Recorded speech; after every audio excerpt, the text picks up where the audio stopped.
Hello बच्चों, welcome back. आज हम लेकर आए हैं केमिकल काइनेटिक्स का लेक्चर नंबर 3, जिसमें हम आज बात करने वाले हैं रेट लॉ की कि रेट लॉ क्या होता है, कैसे इसका ऑर्डर ऑफ रिएक्शन के साथ क्या लेना देना है और कैसे इसके न्यूमेरिकल्स पेपर में आते हैं। तो चलिए स्टार्ट करते हैं टॉपिक हमारा आज का, जिसका नाम है रेट लॉ।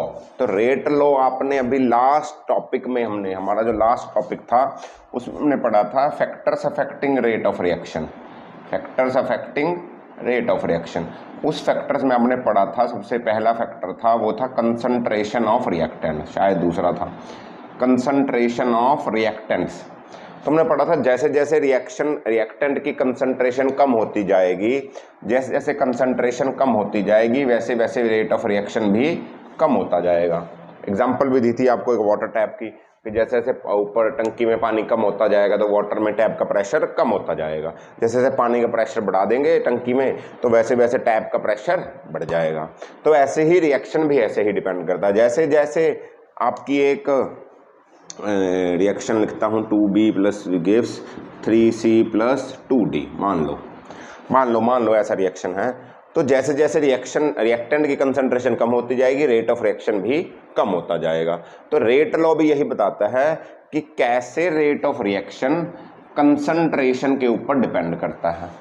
हम बात करें जैसे कम होगा वैसे ही रेट ऑफ रिएक्शन कम होगा, जैसे ही कंसंट्रेशन बढ़ेगी वैसे ही रेट ऑफ रिएक्शन बढ़ेगा। कितना बढ़ेगा कितना कम होगा ये बताएगा आपको रेट लॉ, ये बताएगा आपको रेट लॉ।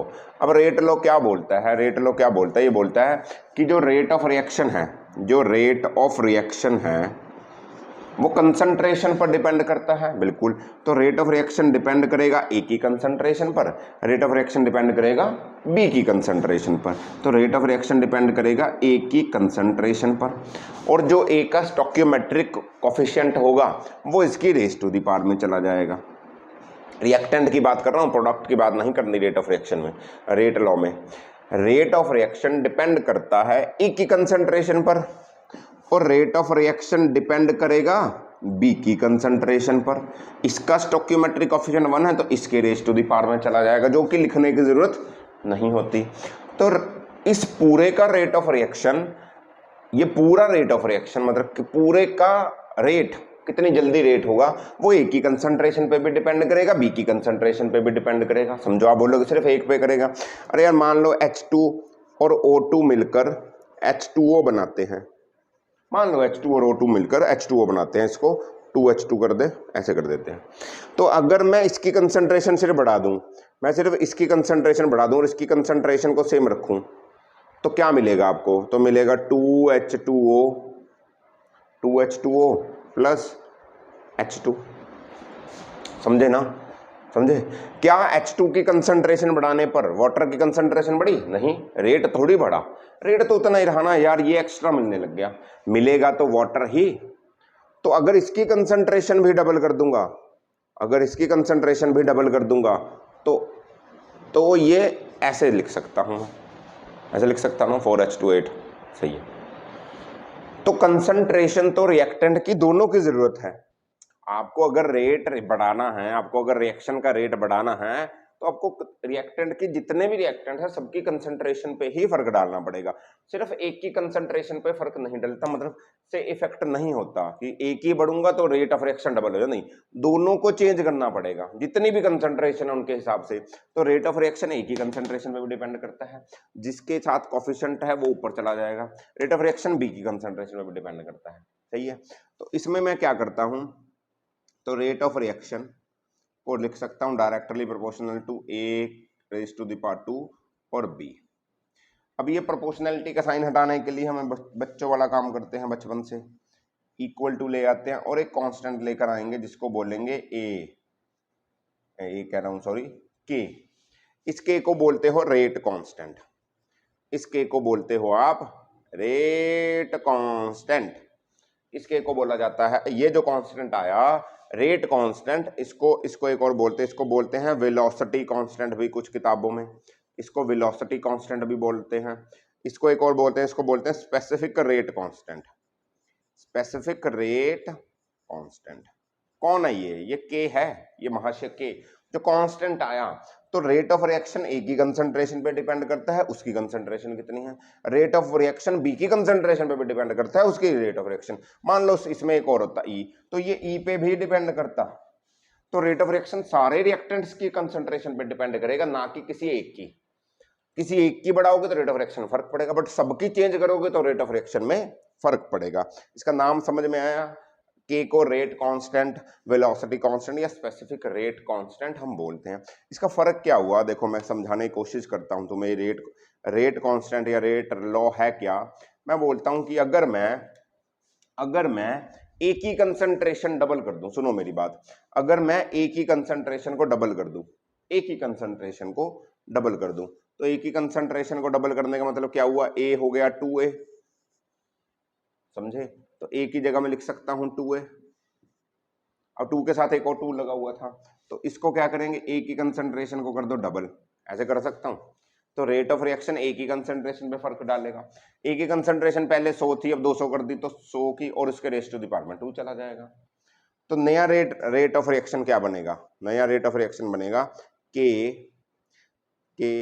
ए टू ए का स्क्वायर और बी का, देखो बी को तो चेंज नहीं किया, तो सिर्फ ए को चेंज किया हमने। मेरी बात समझ रहे हो बच्चों? मैं क्या कर रहा हूं?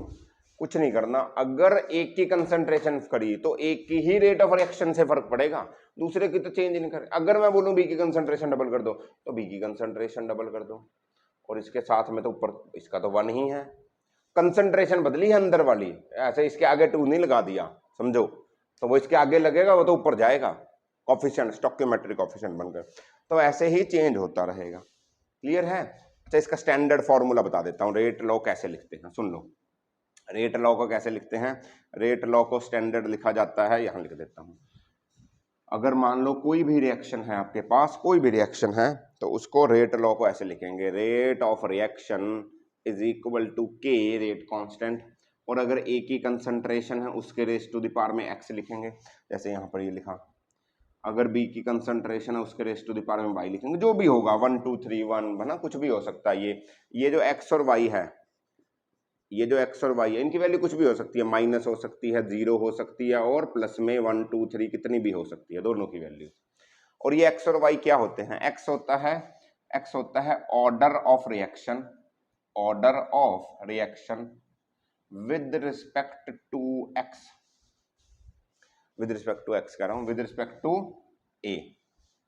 एक्स होता है order of reaction with respect to A, क्योंकि ए के ऊपर लिख रखा है वो। वाई होता है order of reaction, order of reaction with respect to B, and so on चलता जाएगा। अगर मान लो सी भी होता रिएक्शन में, तो सी की raise to the power z, तो जेड क्या हो जाएगा? Order of reaction with respect to C. D आ जाएगा तो उसके ऊपर यू भी, कुछ भी लिख दो यार, कुछ भी लिखते रहो, ऐसे ही चलता जाए। हम 2 ही लिखते हैं स्टैंडर्ड फॉर्म में, तो लिखने की जरूरत नहीं है। तो रेट, ये एक्स और वाई क्या होते हैं? Order of reaction with respect to एक पर्टिकुलर रिएक्टेंट की कंसंट्रेशन। एक्स है order of reaction with respect to A की कंसंट्रेशन, वाई है order of reaction with respect to B की कंसंट्रेशन। एक और नई चीज पढ़ोगे आप, जिसको हम बोलते हैं एन। एन होता है एक्स प्लस वाई, यानी अलग अलग रिएक्टेंट की कंसंट्रेशन का जो ऑर्डर है उसको ऐड कर दोगे तो हमें मिलेगा ओवरऑल ऑर्डर ऑफ रिएक्शन। क्या मिलेगा? Overall order of reaction. ये हमने पढ़ना भी है।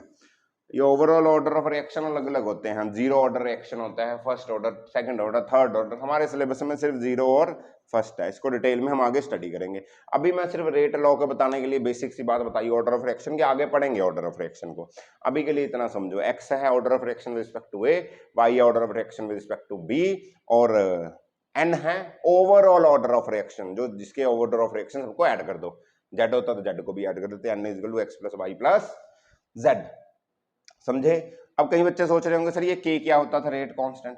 जैसे हमने यहां पर लिखा था ये के क्या है? के अगर इसकी डेफिनेशन पूछ ली जाए तो रेट कांस्टेंट कुछ भी नहीं होता। जो रेट कांस्टेंट है, rate constant rate of reaction ही है। Rate constant is defined as rate of reaction, rate constant is defined as rate of reaction when concentration of reactants is unity. अगर मैं दोनों की कंसंट्रेशन को 1 1 रख दूं तो 1 की raise to the power x, 1 की raise to the power y 1 ही बनेगा। तो रेट ऑफ रिएक्शन हो जाएगा के इक्वल। तो rate constant rate of reaction ही होता है अगर कंसंट्रेशन रिएक्टेंट्स की यूनिटी हो। डेफिनेशन याद रखना, अगर कंसंट्रेशन ऑफ रिएक्टेंट्स यूनिटी हो तो rate constant rate of reaction ही होता है। पूछी जाती है पेपर में डेफिनेशन, याद रखना, भूल मत जाना। सही है जी, इतनी बात समझ में आई कि कैसे लिखोगे रेट ऑफ रिएक्शन।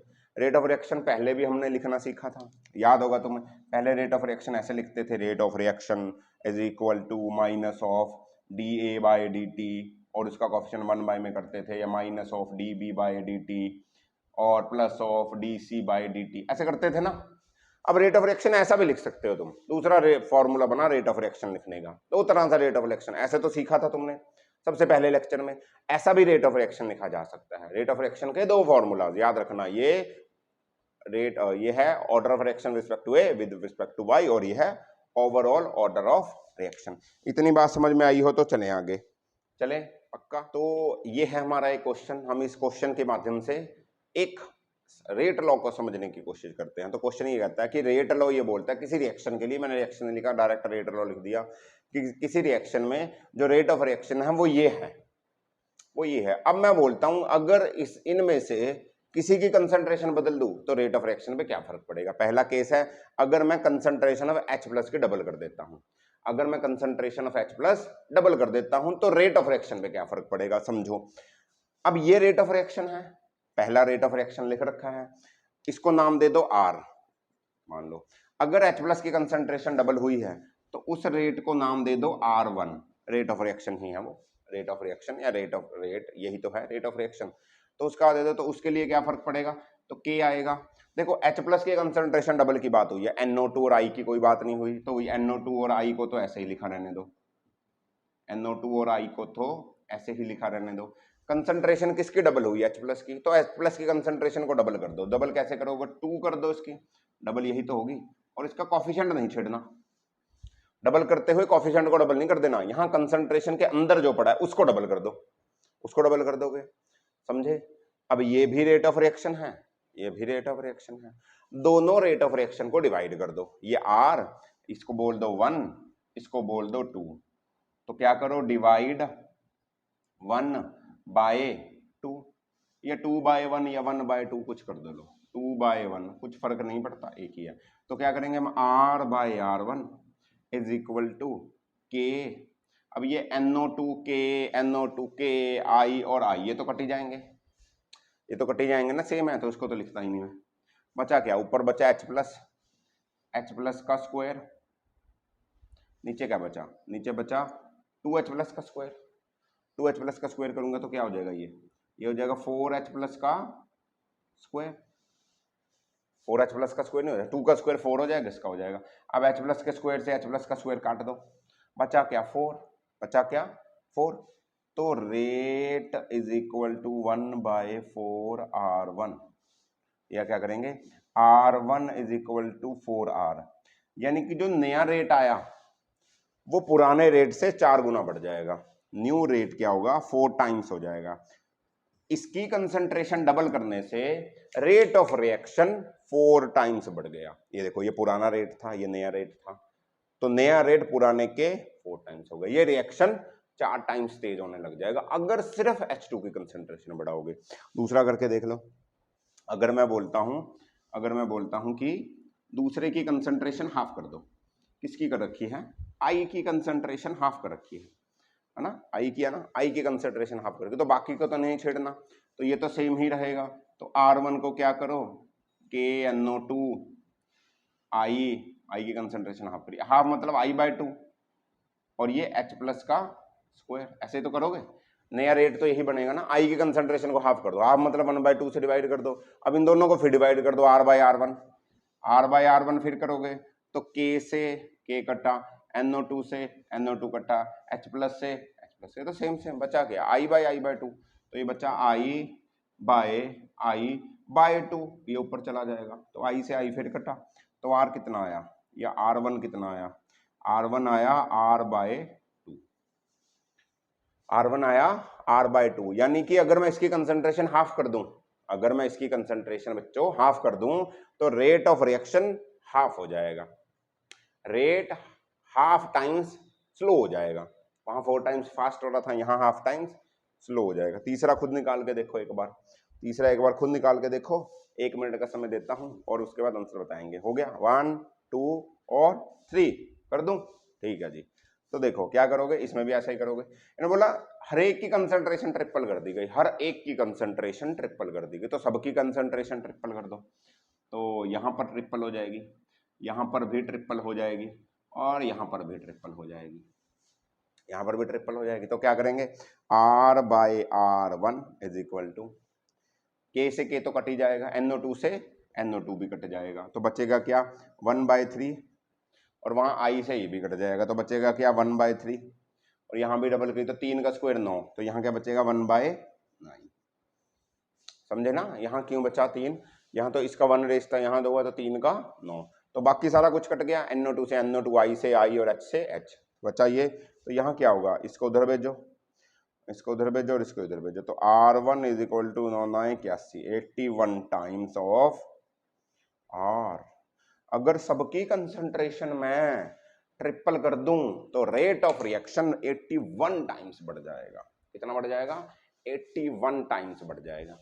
समझ में आया रेट लॉ कैसे करना है, कैसे इसको एग्जांपल करनी है, कोशिश करोगे तो और समझ में आ जाएगा। सही है जी, तो होपफुली समझ में आया होगा। तो हम मिलेंगे अगले टॉपिक में, जिसमें हम करेंगे कौन सा टॉपिक, हम ऑर्डर ऑफ रिएक्शन करेंगे, जिसमें हम जीरो ऑर्डर ऑफ रिएक्शन को समझेंगे, उसके कुछ डेरिवेशंस करेंगे और उसके कुछ न्यूमेरिकल समझेंगे। तो तब तक के लिए पढ़ते रहिए, एंजॉय करिए। ऑल द वेरी बेस्ट बच्चों, बाय बाय।